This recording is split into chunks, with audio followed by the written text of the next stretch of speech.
podamos tener una sesión útil y agradable. Bien, bueno, pues bienvenidos. Voy a activar aquí mi cámara un momentico para darles el saludo. Bienvenidos a este espacio. Mi nombre es José Ramiro Bertieri Quintero. Trabajo para un par de organizaciones, una de ellas que se llama Regreso al Campo y otra que se llama Team Ingeniería de Conocimiento. Básicamente, pues, las dos trabajan en temas asociados a la gestión de la ciencia, la tecnología y la innovación, temas de emprendimiento y por esa vía estos temas de la propiedad intelectual y los activos intangibles que pues ciertamente están en boga y creo que por efecto de las circunstancias de los últimos días pues van a seguir estando muy vigentes en estos tiempos, lo cual me parece muy bueno, pero creo que pues también es importante eh, el poder generar como una apropiación de conocimiento más asertiva sobre el tema. Y creo que los temas de solidaridad y ese tipo de cosas que se han visto con el caso Frisbee son interesantes, pero pues con respeto y valorando la solidaridad, pero en sentido estricto en la lógica de la propiedad intelectual no resuelven nada.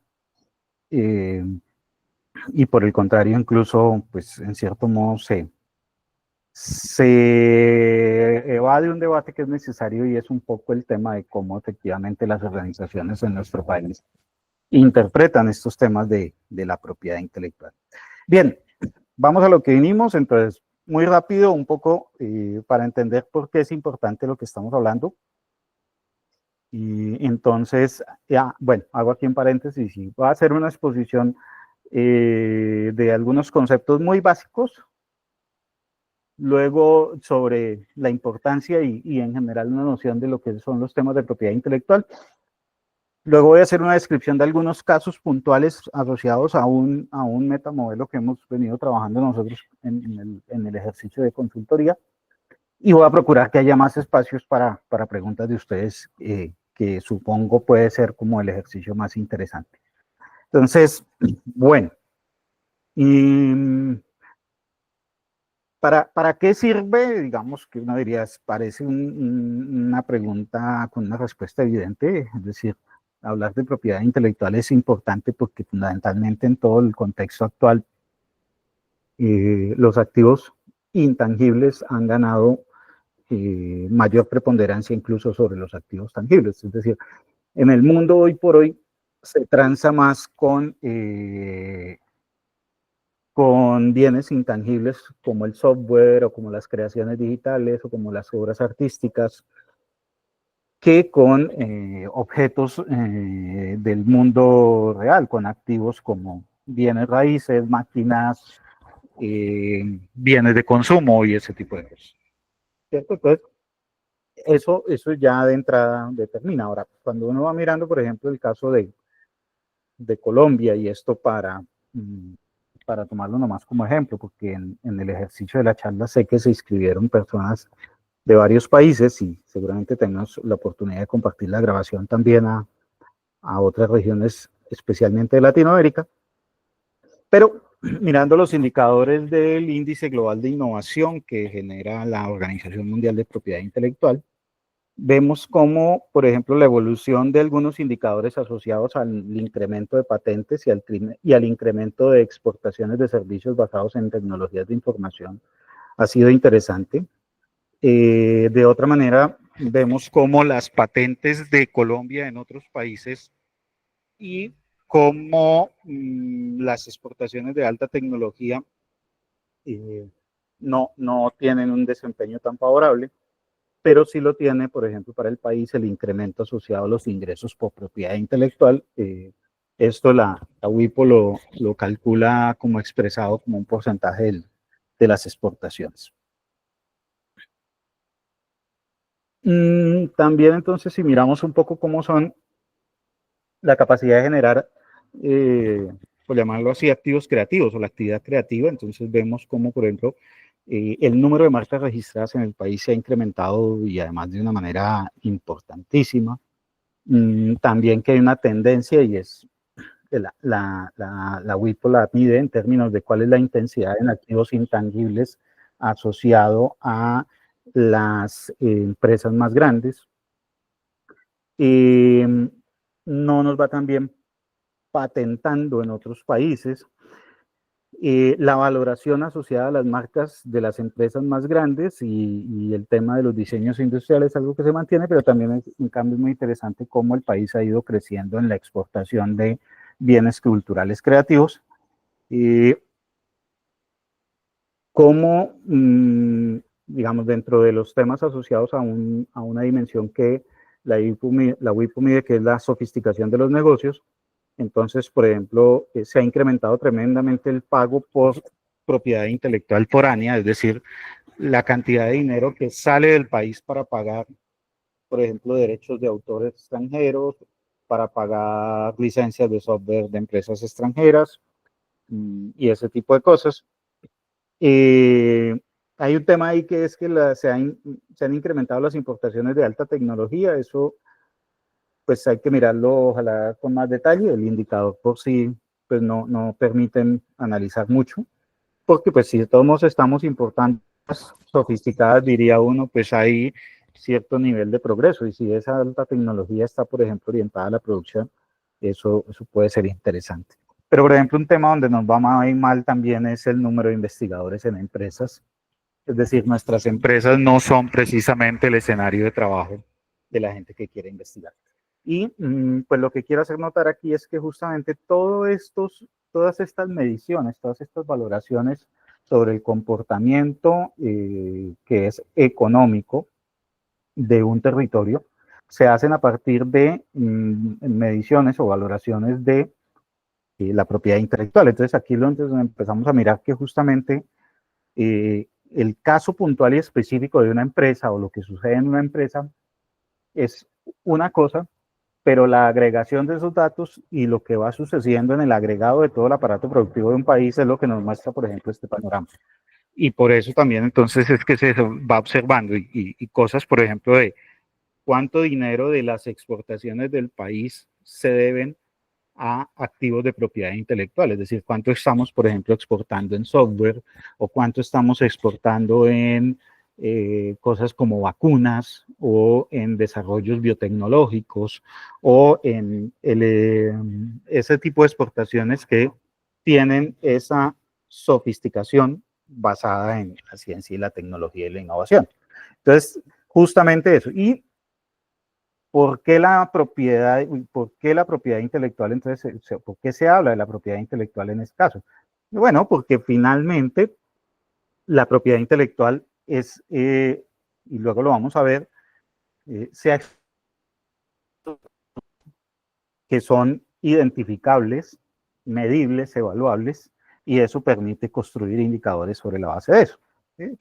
Para, para entenderlo mejor, y si hay alguien que esté vinculado aquí a una universidad, si de pronto no lo pueden manifestar. Ustedes ven, por ejemplo, que en las universidades dicen, tenemos tantos grupos de investigación y tenemos tantos proyectos. Bueno, eso es un indicador de actividad interesante. Luego tú cuando preguntas, ¿y cuántas patentes tienen?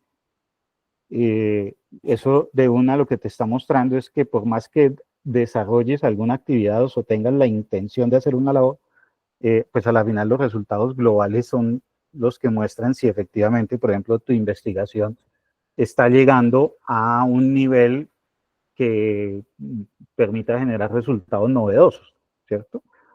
Eso puede ser discutible y los que trabajan en ese tema dirán que sí, que no, pero es más o menos un indicador que se hizo a nivel mundial, ¿cierto? Entonces, lo mismo las empresas, ¿sí? Entonces, las empresas pueden decir es que tenemos un portafolio de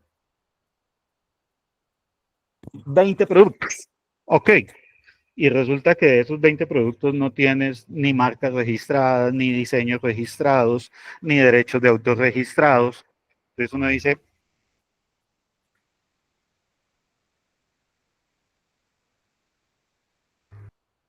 que efectivamente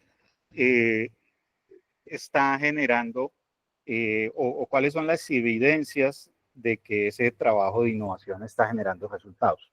Uno diría, bueno, está vendiendo, bueno, es uno bueno, quizás el mejor, pero no siempre es así.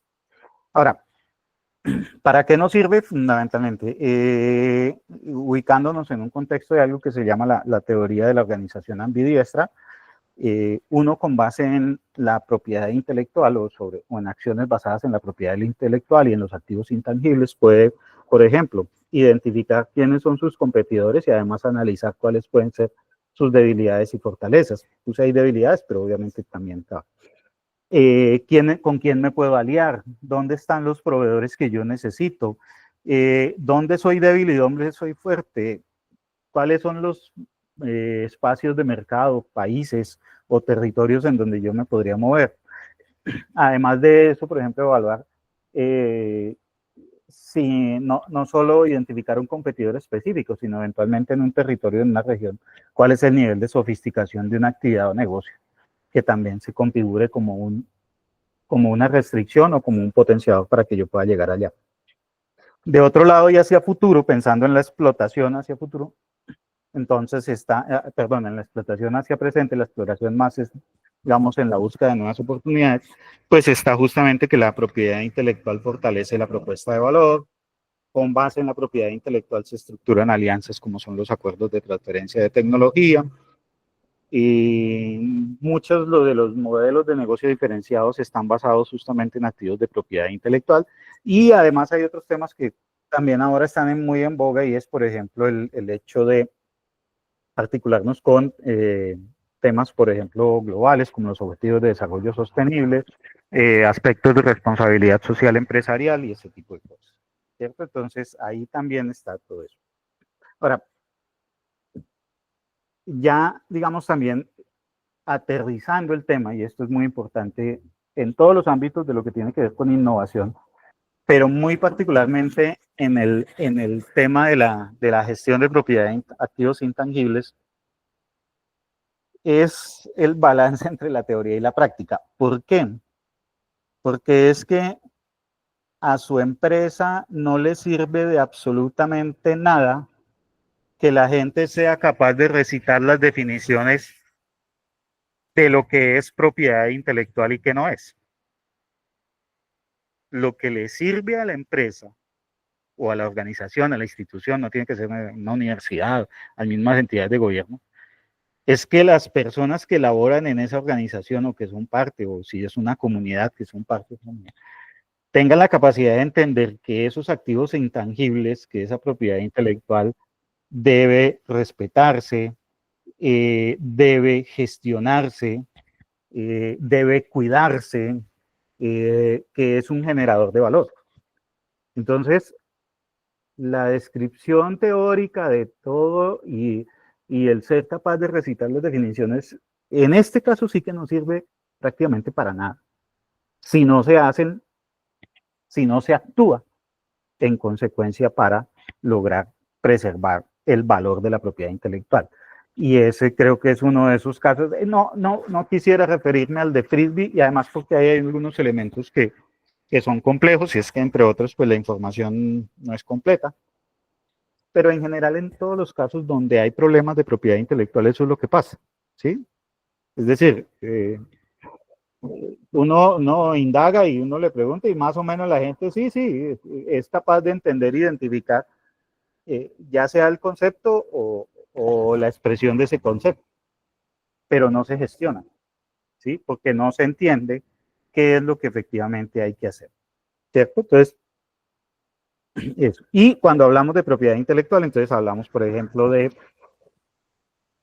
los signos distintivos, que después fundamentalmente marcas, eslogan, emblemas, signos, las nuevas creaciones, tienen que ver con cosas más artefactuales, como las patentes, los diseños, los derechos de autor, que tienen que ver más con obras artísticas, aunque dentro del espacio de los derechos de autor está también el software, las variedades vegetales, o sea, todo ese tema asociado a las discusiones sobre las nuevas semillas y cómo algunas empresas se enfocan, por ejemplo, en el desarrollo de transgénicos y todo ese tipo de cosas. Los nombres y dominios de Internet, por ejemplo, que también es un espacio de lucha fuerte, y los secretos empresariales que, como particularidad, es decir, no es que sea algo tan simple como que valga decir estos secretos, sino que a pesar de ser cosas por definición obvias aparentemente, implican una gestión justamente para demostrar que lo que es secreto se mantuvo secreto y que si alguien accedió en manera indebida, pues transgredió un derecho. Además de eso están entonces aspectos como todo lo que es la reputación, el buen nombre de las empresas, que tiene efectos, por ejemplo, financieros en lo que son los activos como el goodwill. La percepción bursátil o el equity, que es esa noción de valoración financiera monetaria que hace alguien respecto de un bien, ¿sí? La cotización en bolsa, o cuando se dice que a unos emprendedores les dieron X plata y por lo tanto la valoración de su empresa es tanto. Y pues todo lo que tiene que ver con los capitales intelectuales relacionales, especialmente, incluye el capital estructural porque pues es un poco más ligado a activos tangibles en algunos casos. Ahora, de nuevo, pues no basta decir los tenemos, los protegemos, sino que es muy, muy importante gestionar. En este espacio, mostrarles un poco, es un ejemplo viejo, pero a mí me gusta mucho porque creo que es de pronto más fácil de ilustrar. Con este caso, los viejos teléfonos Nokia, un solo producto.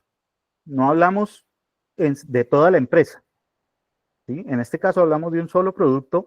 Tiene por lo menos 8 registros de propiedad o 8 categorías de registros de propiedad intelectual asociados. Claro, es un bien sofisticado, un teléfono celular, pero todo lo que tenía que ver con los diseños de las pantallas, materiales de las pantallas. En su momento Nokia fue el primero que tuvo un teclado que le decía a usted qué escribir, los circuitos electrónicos, la marca, el software, los ringtone o los sonidos telefónicos, los manuales, todo eso son elementos que son susceptibles de ser protegidos y que todos ellos se integran en un producto que se llama en su momento teléfono celular.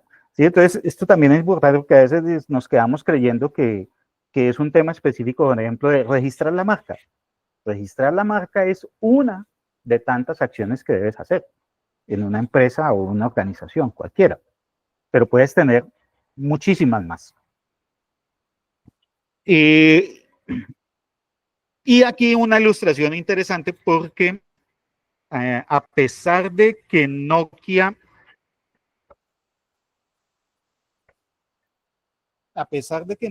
se abandonó el negocio de los teléfonos celulares, Nokia sigue en el mercado como proveedor de soluciones de telecomunicaciones, digamos, un poco más en el negocio de la infraestructura. Y eso se derivó justamente de que en su momento Nokia dijo, bueno, el tema de los teléfonos celulares, pelear con Samsung, con Apple, con estas empresas chinas, va a ser muy complicado, pero ellos tenían una fortaleza en todo lo que tenía que ver, por ejemplo, con tecnologías como el NFC, que es las tecnologías que utilizan para hacer pagos desde el teléfono celular, y otros temas asociados a redes de telecomunicaciones en donde eran muy fuertes y siguen siendo fuertes.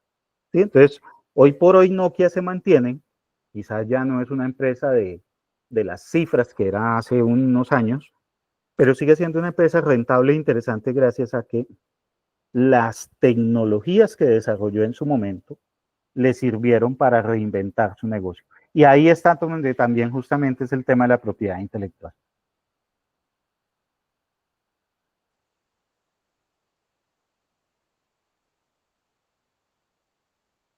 Bien. Como les decía, entonces nosotros en Team Ingeniería y en Regreso al Campo hemos ido trabajando en la construcción de modelos conceptuales que le permitan a las organizaciones gestionar este tipo de activos. Casi que en el trabajo que hacemos nosotros es inseparable la noción de propiedad intelectual, gestión de innovación, gestión de conocimiento, porque al final todo está muy, muy entrelazado. Entonces, identificamos 8 acciones o categorías de acciones que típicamente se realizan para gestionar conocimiento y que lo asociamos a lo que puede ser un concepto de ingeniería de la propiedad intelectual y los intangibles. Es decir, es un modelo de gestión de conocimiento, es un modelo que, si bien no es un algoritmo matemático, pero sí es un modelo que apela mucho más a una visión sistémica y organizacional de lo que se hace, a diferencia de una postura que ha sido más tradicional en este tema, que es decir, la propiedad intelectual es un asunto de abogados, ¿cierto? Es como nosotros, con el mayor respeto por los abogados, no creemos que ni la propiedad intelectual ni los intangibles sean un asunto de abogados, sino que son objetos que se gestionan y en la medida en que se gestionan son objetos ingenieribles, por llamarlo así.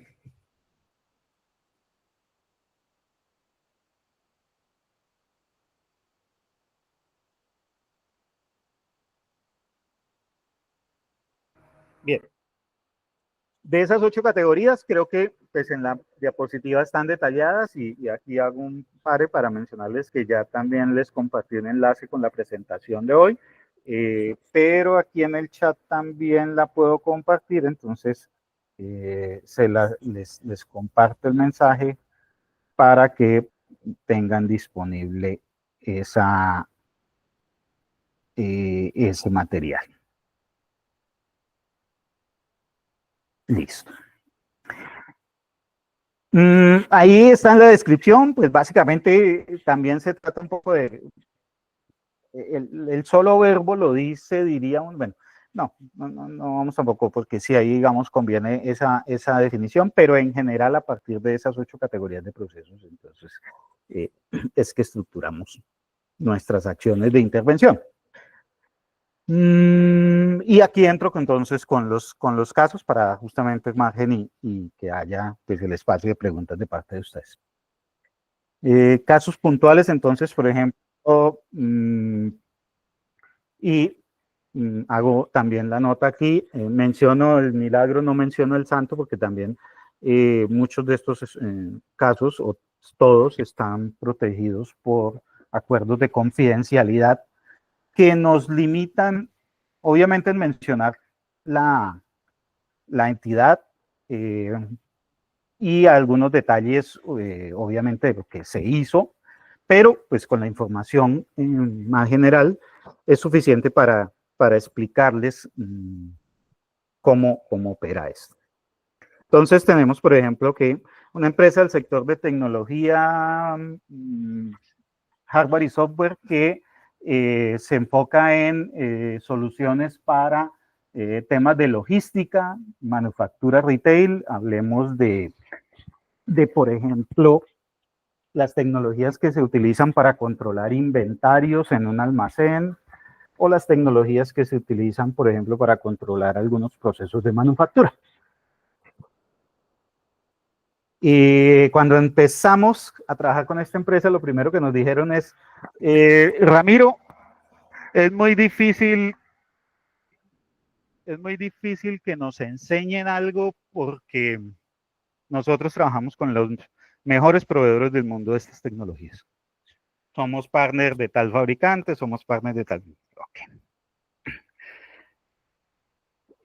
También dentro de los hallazgos y uno que seguramente afecta a muchísimas empresas, que suele afectar a muchísimas empresas, es aquel mensaje de no conseguimos trabajadores calificados, los formamos y luego de que los formamos, entonces viene el competidor y les ofrece más plata. Entonces, las empresas asumen el costo de formar a los trabajadores. Y esto es un tema complejo porque además hablamos fundamentalmente de tecnólogos ingenieros. Y uno diría, bueno, no, realmente hay empresas que trabajan con tecnologías muy específicas o con focos de negocio muy específicos que en las universidades no siempre son explorados y por lo tanto los muchachos, pues aunque puedan tener el concepto básico, no tienen como ese expertise para entrar a trabajar en una industria que se dedica a X o Y actividad. ¿Sí? Piensen ustedes que no es el ejemplo, pero en temas asociados a diferentes lenguajes de programación que se usan en la industria del software. Montones. Y pues para una universidad cubrirlos todos sería imposible. Pero si una empresa tiene una necesidad específica, entonces tiene una de dos, o buscar a alguien que tenga experiencia, que puede ser más costoso, o contratar a alguien que no tenga el know-how, pero formarlo, lo cual también implica un costo. Y el tema más complicado es que justamente los competidores luego vienen y dicen, ok, este que ya está formado le podemos ofrecer un mejor salario y no lo sacamos. ¿Qué se hizo? Se hizo fundamentalmente tres acciones. Sí, tres acciones, una de ellas no está escrita aquí, pero una fue un estudio de vigilancia tecnológica que mostró que si bien había unos líderes del mercado que estaban trabajando y eran muy consolidados, el mayor número de patentes en el mundo se estaba generando por vía de universidades y centros de investigación en China. Y eran dispersísimos, es decir, mientras que una empresa norteamericana que era líder del mercado tenía 50 patentes, en China había 500 patentes distribuidas en 100 universidades y centros de investigación y algunas empresas.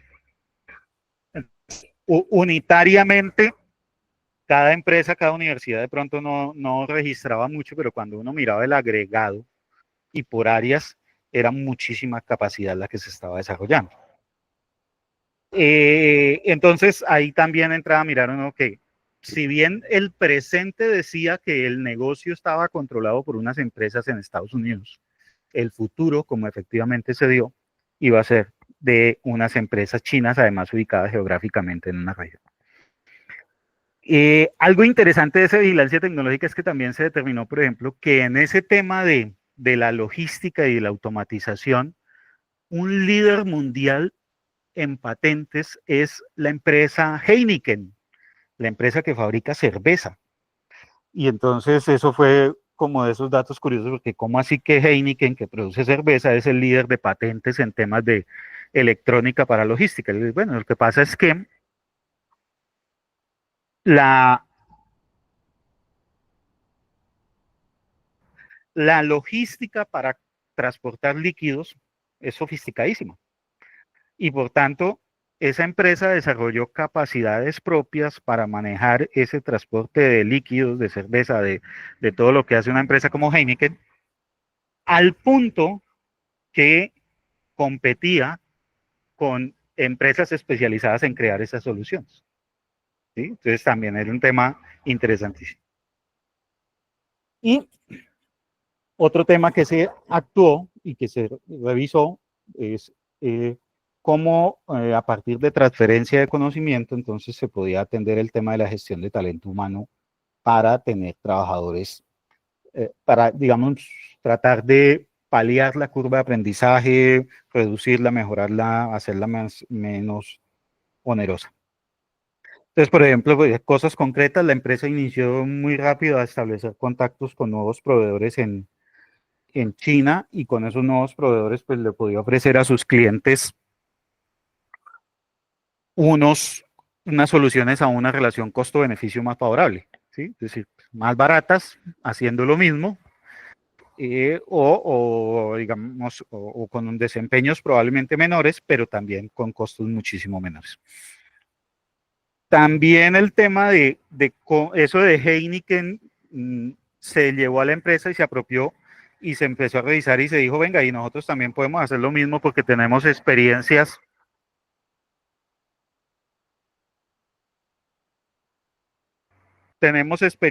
de varias empresas en donde hemos hecho proyectos y luego esa experiencia pudiera ser transferida de un sector a otro. Por esa vía muy rápido se estructuraban como 3 o 4 proyectos que incorporaban innovación, pero sobre todo tenían una orientación comercial. Y para el tema del talento humano se estructuró un concepto que fue la creación de un semillero de investigación, o el apoyo más bien a semilleros de investigación en universidades. Entonces, pues se apoyaba con charlas, con algunos materiales, con visitas a la empresa y cosas de ese estilo, pero que lo que básicamente hacían era que los muchachos y chicas de las universidades se enganchaban con la tecnología de la empresa, y a la vuelta de 6 meses había en la empresa como 10 muchachos golpeando puertas diciendo: yo empecé a cacharrear con la tecnología, yo ya la conozco, yo la sé manejar, ¿será que usted me puede dar empleo? ¿Será que usted me puede dar la opción de hacer una pasantía, una práctica? Entonces, eso fue muy ágil porque lo que era un problema para recursos humanos, pues se convirtió a partir de la propiedad intelectual y la transferencia de conocimiento en una solución. Caso siguiente. Este es muy común para los que me conocen de viejo y es un tema de empresa de comercio exterior. Muchos vendedores, los vendedores tenían que hacer un montón de formatos o usaban Excel, y Excel en modo usuario ni siquiera novato, sino absolutamente bisoño. Obviamente demoraban horas y horas haciendo cosas que se volvían dispendiosas, pero que había que hacer. De otra parte, también la empresa tenía, por ejemplo, unos temas de cumplimiento de normas. Ahí en ese sector hay unas normas que se llaman el BASC, y otras normas que son muy propias de la actividad del comercio exterior. Y esas normas implican hacer actividades, capacitaciones y otra serie de cosas, y entonces dedicaban un montón de tiempo también a apoyar unos materiales para formación de los colaboradores. Pues el tema del Excel resulta que pues, parece una cosa obvia, ¿no? Pues si los trabajadores necesitan saber Excel, capacítelos. Pero resulta que ya había un trabajador que sabía de macros y sabía de crear cosas más, o sea, tenía un conocimiento avanzado del tema, y obviamente él hacía su trabajo más rápido. La empresa, en vez de tratar de premiar ese esfuerzo y de plantearle a esa persona un incentivo para que transfiriera el conocimiento, pretendió imponerle el tema de: todo lo que usted cree en la empresa, nosotros somos los dueños. Y pues el muchacho no era tonto y les dijo, pues entraron en conflicto. Lo cierto es que a la final el muchacho se fue, la empresa perdió esa oportunidad, porque, digamos, bajo la lógica de que es que yo soy dueño de lo que usted haga, pero resulta que si yo a usted no lo he contratado porque sabe Excel, ni lo he contratado para desarrollar aplicaciones informáticas, pues eso de que yo soy dueño de lo que usted cree no es cierto, aún si eventualmente lo hace dentro de la empresa, ¿cierto? Eso no es tan claro. Entonces, pues a la final el tema es un caso de salida negativa, porque la empresa, en vez de premiar eso, lo que hizo fue castigar y pretender imponerle a la persona que tenía que sí o sí transferir su conocimiento, y la persona prefirió irse. En el otro caso, que fue el tema de los materiales pedagógicos, la empresa tenía una asociación con otras 8 o 10 empresas de Bogotá, y lo que hicieron fue empezar a compartir esos materiales, y ahí ganaron mucha agilidad. En vez de andar haciendo 10 cartillas para capacitar en X tema, pues a la final hicieron una que le servía a las 10 empresas. Cosas que parecen obvias, pero que tienen sentido, y que cuando vas y miras en el efecto horas dedicadas de trabajo a hacer ese tipo de actividades, pues son poderosísimas. Y ahora cambie Excel y póngale hoy por hoy inteligencia artificial, y tiene más o menos el mismo problema. Es decir, tiene un poconón de gente que tiene capacidad de crear cosas, que cacharrea con ChatGPT, Notion, con Gemini, con DeepSeek, con todas esas herramientas, que es capaz de crear cosas, pero que si la empresa no monitorea y no tiene claro qué se puede hacer, qué no se debe hacer, pues terminan cometiendo errores. Otra empresa, y de pronto les voy a pasar más rápido porque finalmente insisto el espacio para que haya las preguntas. Una empresa que fabrica artefactos electrónicos y descubre que un competidor ellos usan la expresión le fusiló, es decir, le copió un artefacto electrónico que ellos fabricaban.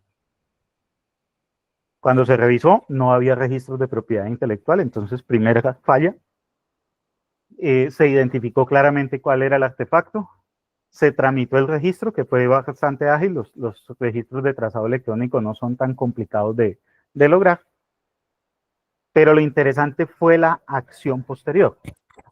Ya teniendo el registro de propiedad intelectual, esta empresa acudió a la autoridad aduanera y le dijo, yo sé que están trayendo esta mercancía de tal país y esa mercancía en Colombia está protegida por la Superintendencia de Industria y Comercio. Por lo tanto, esa mercancía debe ser decomisada. Hagan de cuenta como si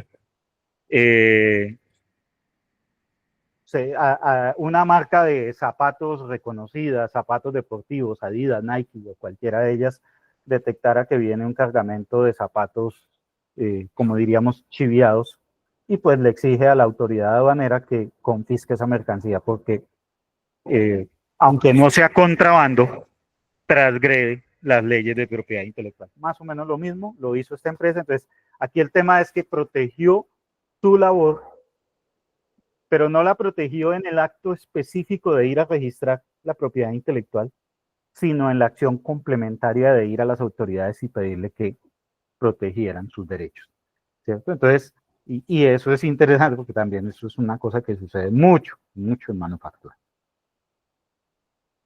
Una institución educativa nos busca, dice queremos patentar un artefacto que hemos venido trabajando, ya lo tenían creado y todo. La revisión inicial de lo que se llama el análisis de patentabilidad, que se parece mucho a un estudio de vigilancia tecnológica. Con eso le pudimos mostrar que iban a tener mucha dificultad en lograr la patente porque ya había cosas parecidas que estaban protegidas en otros países. En el caso de las patentes, no es que haya patentes, no es que las patentes de otros países protejan localmente, pero la novedad, que es un criterio para obtener una patente, sí se puede verificar. Entonces, si ya algo existe en otro país, ya en Colombia no es novedoso. Con la revisión que se hizo y los análisis y mostrándole a los investigadores fue muy interesante porque pues ellos muy rápido pudieron evolucionar y decir, ok, podemos mejorar esto, podemos agregar lo otro, ya venían trabajando en algunas ideas novedosas para una nueva versión del producto, pero ellos creían que tenían que fabricar el artefacto como si fuera una maqueta prototipo en el mundo real para patentarlo.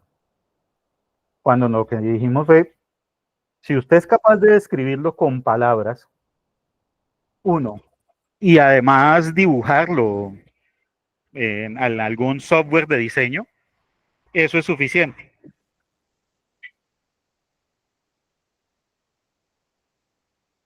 Entonces, ese ejercicio sirvió y al final estos investigadores lograron obtener la patente gracias a que pues en el acompañamiento se les mostró que muy probablemente la que iban a tramitar no iban a lograr. Un emprendedor, otro caso, un emprendedor desarrolló un artefacto que servía para unos temas de paracaidismo. Él realmente no creó las tecnologías, simplemente estaba haciendo una integración, pero el concepto sí era el de él, y estaba además negociando con inversionistas. Los inversionistas tenían ahí algún nivel de desconfianza, un poco también tener claro, porque él fue muy transparente con los inversionistas en decirle, yo los llamo a invertir para este modelo de negocio, no para toda la tecnología y las posibilidades que ofrece. Entonces, finalmente con unos temas asociados al registro de derechos de autor, los temas también de marca, y unos temas asociados a secreto empresarial, se pudo estructurar para que los inversionistas tuvieran bien claro a qué era que le estaban apostando y él pudiese negociar de una manera más asertiva, ¿no? Pues, vamos que es un tema de esos clave también porque En el mundo de la tecnología suele pasar que los artefactos tienen múltiples usos. Cada uso tiene un modelo de negocio. No sé, me explico. Unos investigadores crean un nuevo motor basado en un combustible ecológico, pero una cosa es usar en el motor en un automóvil y otro usarlo en una herramienta, o usarlo en un avión, ¿sí? En un dron. Las exigencias son distintas, el tamaño de mercado es distinto, o sea, digamos, son cosas distintas y por lo tanto los modelos de negocio cambian. Uno podría pensar que yo puedo jalonar inversionistas no para todo el desarrollo completo, sino para específicamente el foco de algunas de esas actividades. Esto como nota, igual pues en la presentación van a tener, por ejemplo, un poco más es cuáles son las actividades más concretas que se pueden desarrollar en cada una de estas categorías. Seguir un poco en la lógica de que además esto es un tema en donde se interactúa, por ejemplo, con los cambios normativos, con las cosas que suceden de un momento a otro, con las cosas que se ven en tendencia, con el hecho de que también hay actores que ejercen liderazgo y poder dentro de un ecosistema económico, que se puede interactuar con clientes, con usuarios líderes, con inversionistas, con voluntarios, con un montón de actores en ese proceso. Y un poco también como notas al margen, y es que pues a veces se cree que hay diversos mitos asociados a esto y finalmente un parte del reto es salirnos de esos mitos para aterrizar un poquito más las cosas y saber específicamente qué es lo que aplica. Que creo que pues es en general lo que sucede en las organizaciones. Y es que, digamos, en vez de entender estos temas y apropiarlos y decirlos cómo específicamente funcionan en mi organización y cómo pueden funcionar mejor en mi organización, nos quedamos con la expresión genérica de es que me robaron la patente.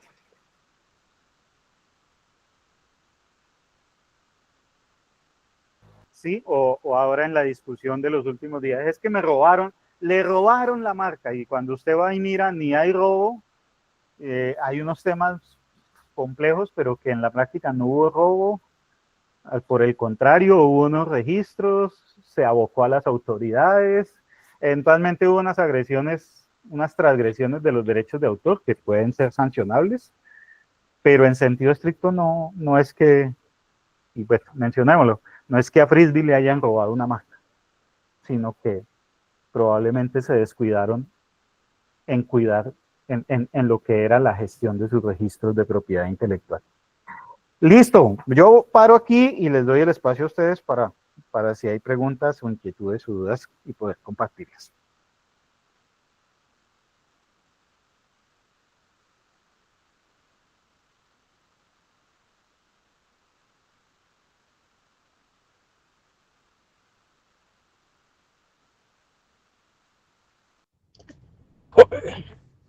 José, dos preguntitas al respecto.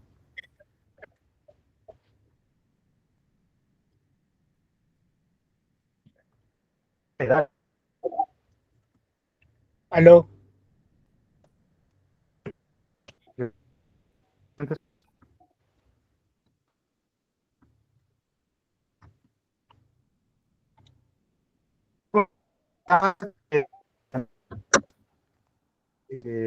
No, no, sí, sí, no hay lío.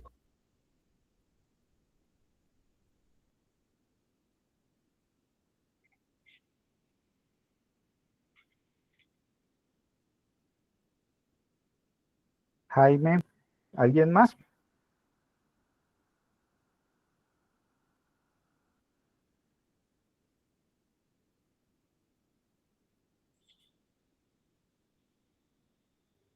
José, ¿me escuchas bien? Sí, señor. Ok. Dos preguntas al respecto. La primera, ¿cómo puede tratarse o cómo pueden manejarse los diseños textiles o los diseños de moda? Porque en la industria textil o en la industria de la confección se utiliza mucho el fuselaje o la copia no autorizada. ¿Qué tratamiento podría hacerse ese? Y la segunda, cuando se trata de conocimientos en agricultura, con procesos o procedimientos que ahora estamos en ese cambio de lo agroquímico a lo ancestral y a lo orgánico, ¿qué tratamiento debe darse? Mm, típicamente temas de moda, los temas de moda pueden tener dos focos de protección. Uno es diseño industrial, es decir, lo que proteges en el diseño industrial son fundamentalmente temas de formas asociadas a objetos, pero se complementa un tema con derechos de autor. Creo que incluso hubo un caso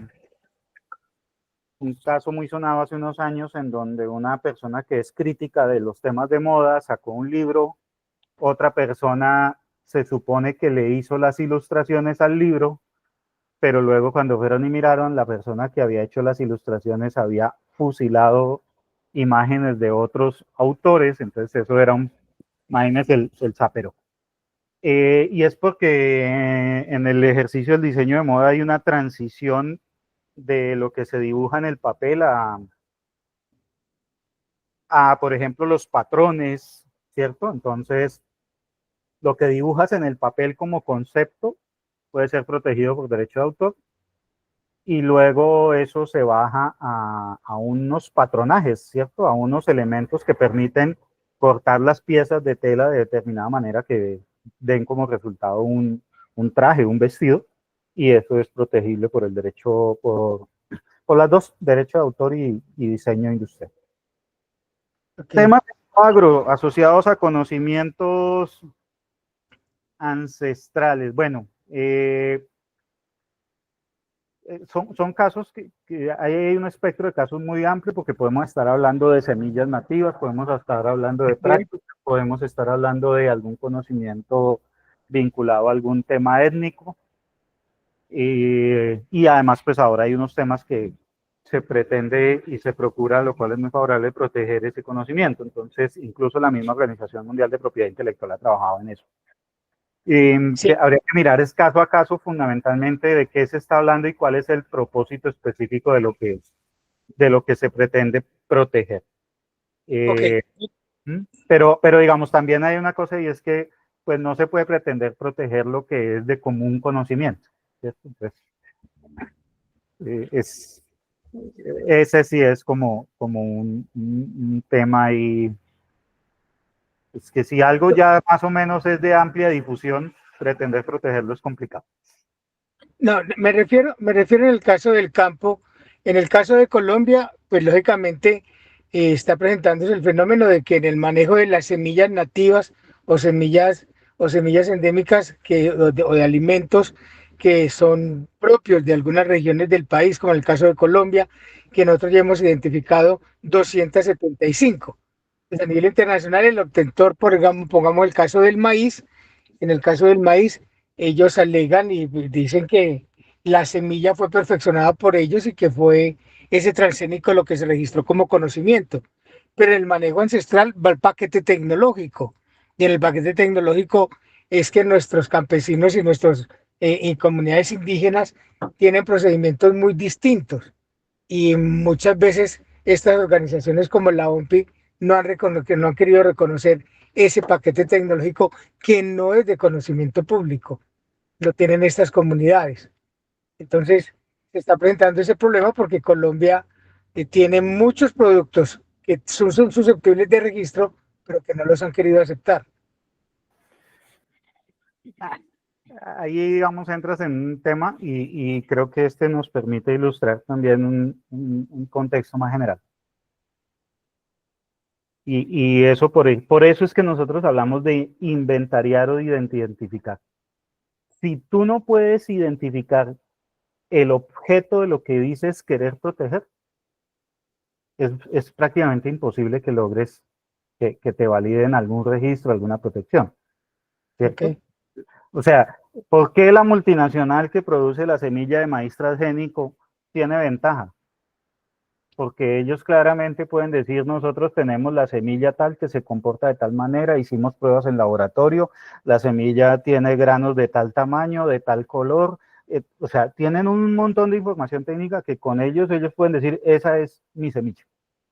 Entonces, de este lado, cuando uno se para y dice, es que mi semilla es especial, pero solo yo la conozco, y además es especial porque solo yo conozco la manera de trabajarla y el paquete tecnológico, pues nadie te puede dar una protección, porque dice, pues es una semilla que usted conoce o que solo usted y su comunidad conocen, y que además el modelo de aprovechamiento solo usted y su comunidad lo conocen.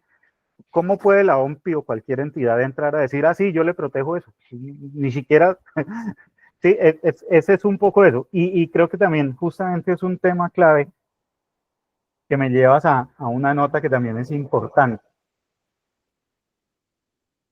La propiedad intelectual produce un montón de conocimiento público. Las patentes son públicas, yo puedo entrar a consultarlas.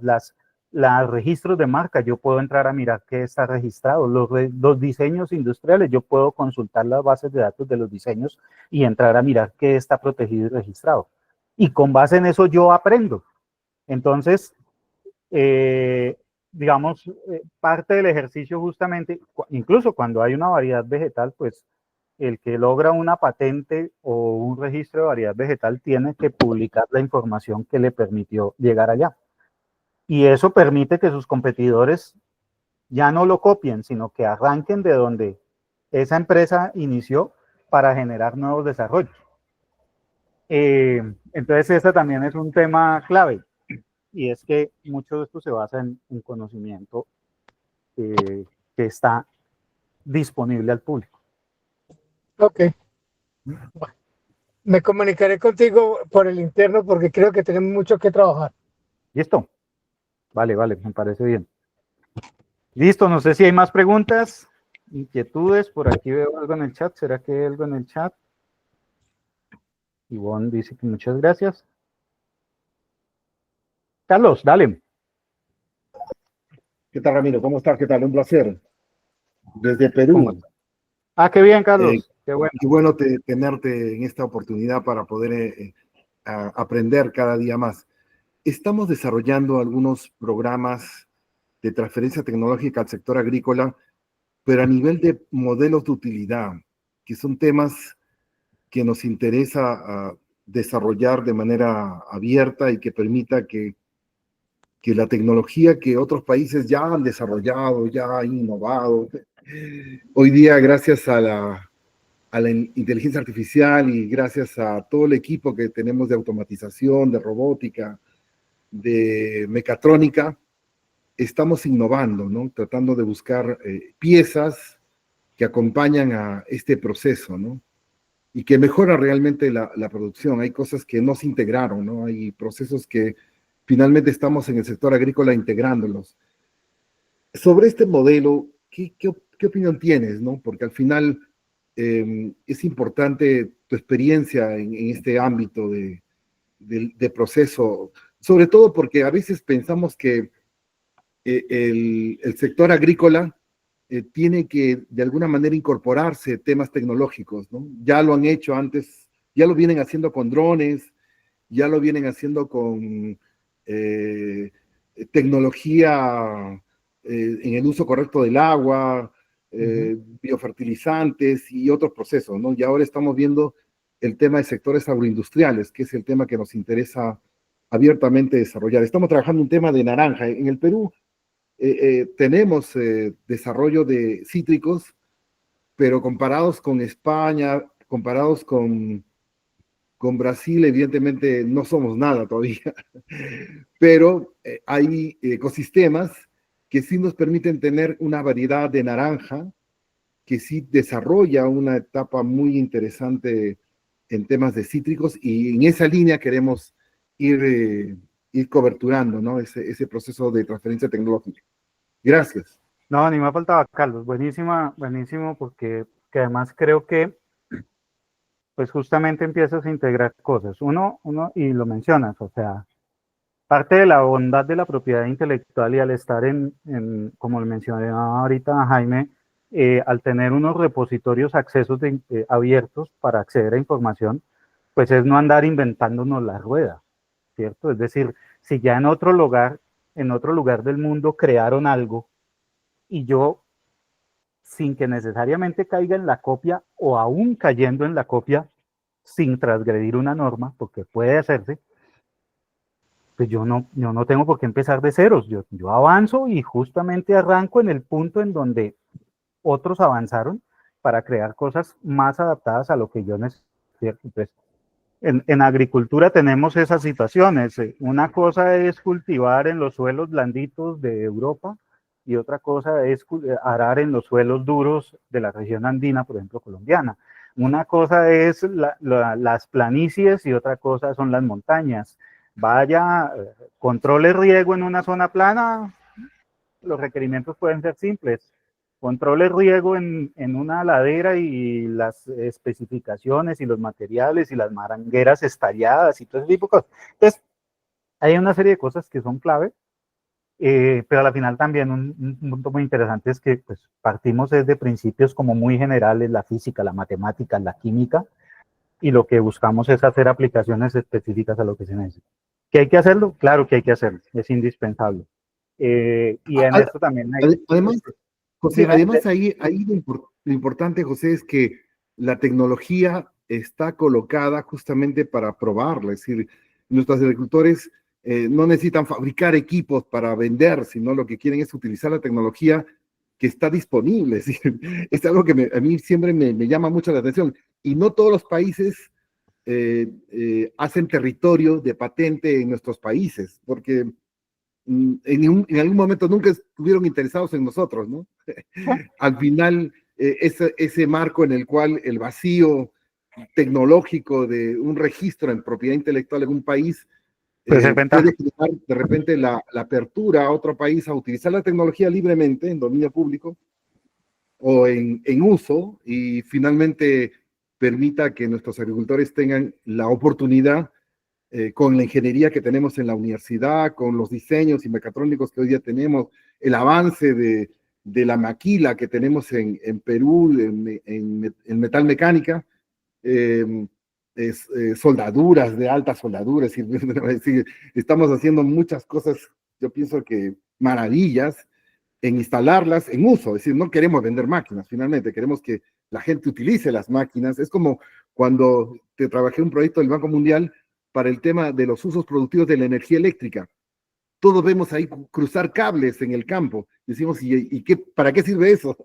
¿Qué valor tiene? Cuando alguna vez alguien colocó una ordeñadora, colocó una máquina para pelar, colocó una chancadora, colocó equipos de energía, entonces, sí, esto me cambió la vida. Por ahí va el asunto. Gracias. Sí, bueno, y lo mencionas, entonces también es clave y justamente, uno, si el trabajo lo está liderando una institución de investigación en una universidad, eh, si su naturaleza es pública o privada, entonces habrá que ver si tiene interés en recaudar dinero, cobrar licencias o eventualmente otorgar un acceso libre. Eso es una decisión estratégica. Otro, aun cuando quieras crear un acceso libre, es decir, que las personas eventualmente puedan acceder en código abierto a este tipo de tecnologías, no está mal registrar porque de todos modos tienen que reconocerte el hecho de la autoría moral de ese tipo de cosas. En la pandemia vimos el tema de un montón de gente creando respiradores artificiales y resulta que había una universidad en Estados Unidos que tenía ya creado desde hace como 15 años un artefacto diseñado para fabricar un respirador artificial portable con elementos, con materiales muy básicos. Entonces, una vez dice, cuando nos inventamos las redes, resulta que pues a la final lo que hay es que eventualmente poner a que la gente use ese tipo de cosas.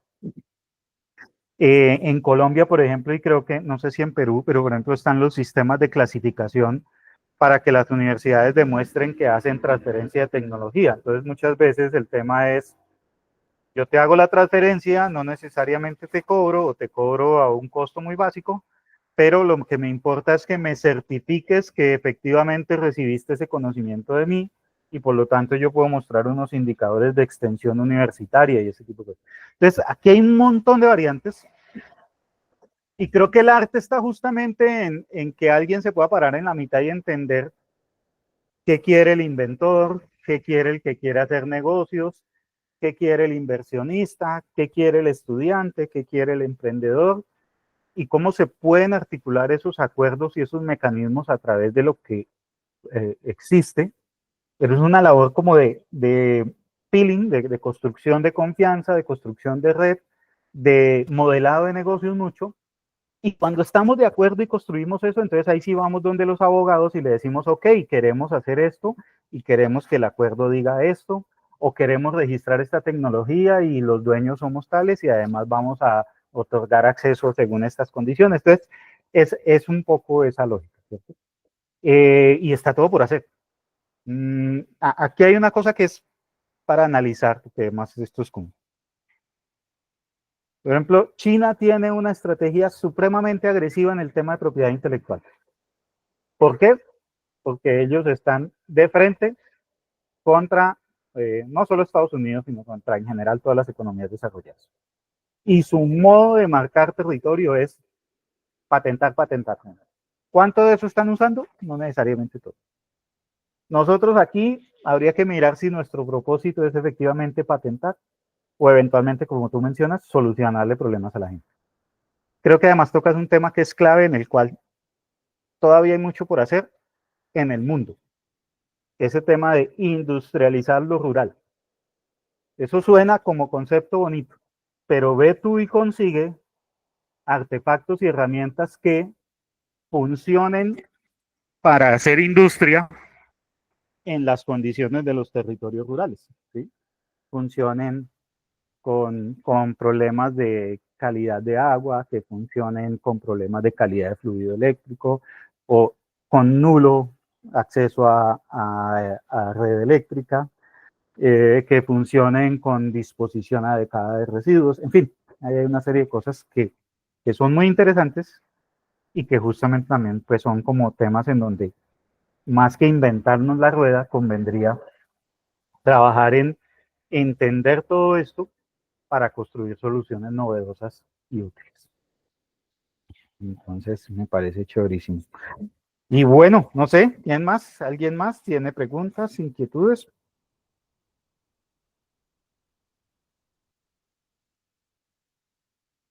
¿Quién levantó? Asimut. ¿Quién, quién es Asimut? Perdón que el usuario dice Asimut. Muy buenas tardes, habla con Erlinda Moreno. Linda. José, lo que pasa es que nosotros nosotros manejamos una marca propia del cual se realizó de dos partes. Fue unos creadores que ya llevan bastante tiempo trabajando esta marca, es como un modelo, nosotros somos prestadores de servicio en tema de asesoría y consultoría en riesgos laborales. Y nosotros lo que hicimos fue diseñar como un modelo del cual pues tiene un nombre. Como te digo, la marca es compartida, tiene el 50-50, pero en este momento lo que queremos es lograr como una compra o una venta de esta marca, pero obviamente nosotros quisiéramos seguir trabajando ese modelo. Nuestra pregunta es, ¿cómo es el proceso? ¿Cómo debemos optar? ¿Cuál sería la mejor forma de optar para que quede como una marca propia? Si, como te comento, si tenemos que vender y empezar de cero de pronto una marca, pero poder seguir trabajando con ese modelo. Entonces, no sabemos cómo podemos hacer o cuál es el proceso indicado acá en Colombia. Me vas a disculpar. Respuesta corta, necesitas una asesoría, una consultoría para estructurar bien eso. No, sí, es cierto. O sea, pues porque, digamos, quisiera responderte aquí, pero justamente el riesgo de responderte aquí es que te voy a dar una información incompleta. Sí. Lo que sí es que, digamos, dentro de ese espectro de posibilidades está transferir la titularidad de un bien. Los activos intangibles son como los tangibles. Tenemos un carro entre los dos y tú me vendes tu parte. Listo, eso se hace en papeles. Ah, pero me prestas el carro los domingos. Bueno, lo podemos acordar en un contrato de uso, de arrendamiento, en fin. pero si lo usas tienes que ponerle gasolina. Mira que es más o menos lo mismo, pero aplicado a un pero sí habría que mirar otras implicaciones de lo que dices. Por ejemplo, hablas de marca, si está registrada, si no está registrada, y un poco el tema de cuál es la relación entre los dos creadores es una cosa, pero la relación con terceros es otra. Es decir, cuando hablamos de modelos empresariales o de conceptos que se usan para prestar servicios, pues digamos más relevante que quién es el dueño es quién está haciendo plata con eso, ¿cierto? Entonces, eso pasa mucho, por ejemplo, en la industria del software, ¿no? A veces hay alguien que es el que tiene las licencias y es el dueño de la tecnología, pero realmente quien construye y desarrolla negocios como partner puede ser, o puede ser, o son ambos negocios interesantes, no necesariamente uno mejor que el otro. Entonces puede haber ahí, pues nada, me escribes en el chat, yo dejé el número y está en la presentación, y podemos concertar un espacio para conversar y mirar un poco más en detalle cómo podría ser el tema. Ok, perfecto. Vale, José, muchas gracias. Vale, Linda. Listos. ¿Alguien más? ¿Dudas, inquietudes, sugerencias?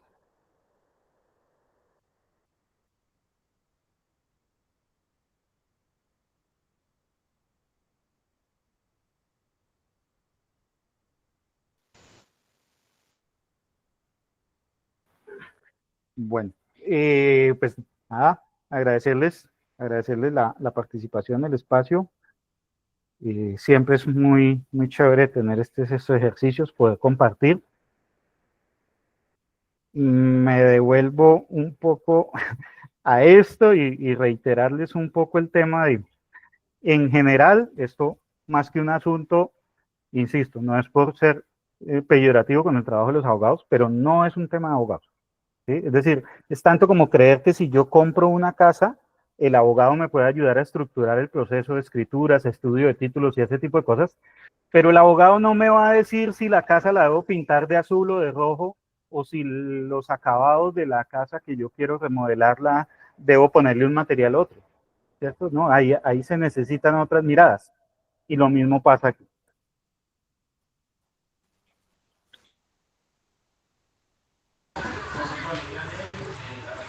Y José, muchas gracias y me comunicaré con vos por el interno.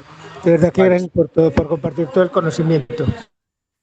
Un tema también importante es que la gran mayoría de cosas que se hacen en términos de registro no necesitan abogado. Casi todo esto se protege país a país. Entonces, lo que está protegido en Colombia no está protegido en España, ni en China, ni en Estados Unidos, a menos de que yo vaya y lo proteja allá.